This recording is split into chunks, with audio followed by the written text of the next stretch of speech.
निसर्ग संवर्धन आणि पर्यावरण रक्षण या उद्देशानं जागतिक पृथ्वी दिनाचं औचित्य साधून पाषाण या ठिकाणी वृक्षारोपणाच्या कार्यक्रमाचं आयोजन करण्यात आलं होतं।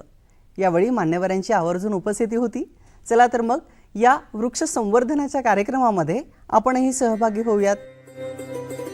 संत श्रेष्ठ तुकाराम महाराजांच्या वृक्षवल्ली आम्हा सोयरे वनचरे या विचारांना सार्थ ठरवत जागतिक पृथ्वी दिनाच्या निमित्तानं पर्यावरण संवर्धनाचा संदेश देण्यासाठी पाषाण येथील लोकसेवा ई स्कूल या ठिकाणी विशेष पर्यावरण जनजागृतीपर कार्यक्रमाचं आयोजन करण्यात आलं होतं। यावेळी जिल्हा विधी सेवा प्राधिकरण पुणे येथील सचिव रेवती आर देशपांडे, दूरदर्शन आणि आकाशवाणीचे केंद्र संचालक इंद्रजीत बागल, महेंद्र घागरे, वन परिक्षेत्र अधिकारी सामाजिक वनीकरण विभाग पुणे येथील PV कापसे, लोकसेवा शाळा आणि माध्यमिक विद्यालयाचे प्राचार्य शॉम्फिमॉन PH तसंच दूरदर्शन येथील नारायण ढेबे यांची प्रमुख उपस्थिती होती।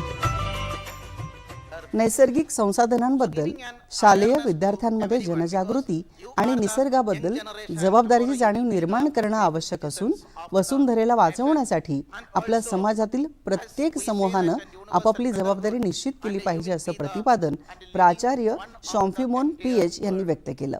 So definitely we are living on the earth and we should understand that and what is needed for the earth and what is the responsibility of everyone to protect and preserve our earth. हा कार्यक्रम लोकसेवा E school, हरित मित्र परिवार आणि जिल्हा विधी सेवा प्राधिकरण यांच्या संयुक्त विद्यमाने आयोजित करण्यात आला होता।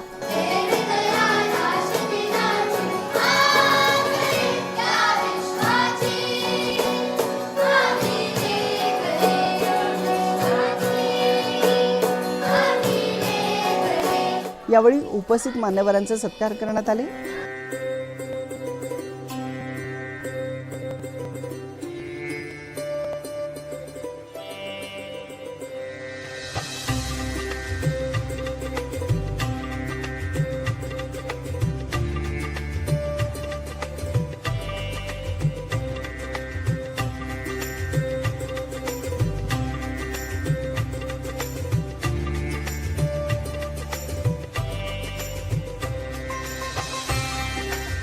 इंद्रजीत बागल यांनी उपस्थितांची मनोगत व्यक्त करताना सांगितलं, आज या ठिकाणी तुम्ही सगळे विद्यार्थी बसलेले आहात। भविष्यात तुमच्यापैकी काही वकील होतील, डॉक्टर होतील, काही इंजिनियर होतील, काही कदाचित शेती देखील करतील, काही पर्यावरण तज्ज्ञ होतील, सायंटिस्ट होतील, काही आपल्या भारत देशाचे सुजाण नागरिक बनतील, तर काही विदेशामध्ये जाऊन त्या ठिकाणी स्थायिक होतील।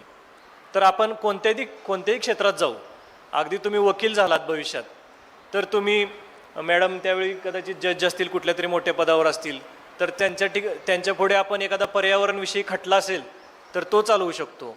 तुम्ही जर इंजिनियर झाला, अभियंता झाला तर प्रदूषण कमी कसे होईल, एखादी तुम्ही मशीन जर तयार कराल तर त्यामधून पर्यावरणाचा ऱ्हास होणार नाही, वायू प्रदूषण असेल, जल प्रदूषण असेल, इतर ध्वनी प्रदूषण असेल ते कसे कमी करता येईल यासाठी तुम्ही तुमच्या पद्धतीनं त्या अभियांत्रिकी क्षेत्रात प्रयत्न करू शकता। माझी फक्त तुम्हाला एकच विनंती आणि एकच सांगणं राहील की फक्त आयुष्यात एकच झाड लावा, पण ते शेवटपर्यंत जपा आणि ज्यावेळी तुम्ही मोठं व्हाल त्यावेळी त्याच्या सावलीमध्ये एकदा निवांत झोपा।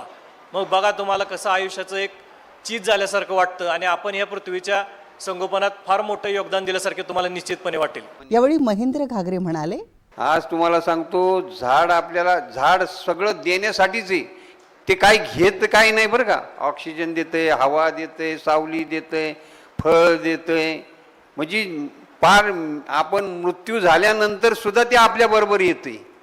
म्हणजे झाडाचं तत्व बघा बरं का किती महत्त्वाचं आहे। झाडासारखा प्रामाणिक आणि झाडासारखा उद्धार कुणी करणार नाही। ते एवढं लहान पान आता 8-8, 10-10 तास उन्हामध्ये थांबते, आपण 1 मिनटं सुद्धा थांबू शकत नाही, आणि ते झाड एवढं पातळ पान हे उन्हामध्ये थांबते, म्हणजे त्याच्यात ताकद बघा किती। आणि तो फक्त आतापर्यंत मानवासाठीच झटत आलाय। आज झाड तोडल्यानंतर त्याचे सुद्धा इतके घराला उपयोगी वाशे, खिडक्या, दरवाजे, म्हणजे मेल्यानंतर सुद्धा ते 50-50, 100-100 वर्ष झाड जगते। आणि तेच आपण एवढं सगळं चांगलं खाऊन बिऊन आपण 7-8 तास ठेवलं की लगेच आपली दुर्गंधी सुचायला लागते। बघा त्यातनं आपल्यात किती फरक आहे। रेवती आर देशपांडे यांनी सांगितलं. झाड आपल्या आयुष्यात काय रोल प्ले करतं हे आपल्याला माहीत नसतं आणि तुमच्या वयात तुम्हाला म्हणजे तुमच्या समजुतीनुसार तशी तुम्हाला त्याचं गांभीर्य नसतं. पण जसं जसं तुम्ही मोठे होत जाता किंवा तुमच्या जसं आता आम्हाला वाटतं की आमच्या मुलांसाठी झाडांची सगळे फायदे असावे, पर्यावरणात व्यवस्थित ऑक्सिजन असावा. आपण कधी हॉस्पिटलमध्ये गेला असाल किंवा आपले आजी आजोबा कधी कुणी आजारी असतील, त्यांना ऑक्सिजन लावलेलं असेल तर त्या व्यक्तीला विचारा की ऑक्सिजनची किंमत काय. किंवा एखादी व्यक्ती जी अतिशय दुर्गम भागात राहत असेल किंवा मुंबईमध्ये राहत असेल, त्या व्यक्तीला विचारा की फ्रेश हवा कशी असते, त्याचं महत्त्व काय. शिवाय कुणाला सावली मिळत नाही, कुणी खूप जण वाळवंटात राहतात, तर त्यांना विचारा की सावलीचं महत्त्व काय. म्हणजे आपल्याकडे एखादी गोष्ट नसते तेव्हा आपल्याला त्याचं महत्त्व कळतं. हा कार्यक्रम लोकसेवा ई-स्कूल, हरित मित्र परिवार आणि जिल्हा विधी सेवा प्राधिकरण यांच्या संयुक्त विद्यमानं आयोजित करण्यात आला होता.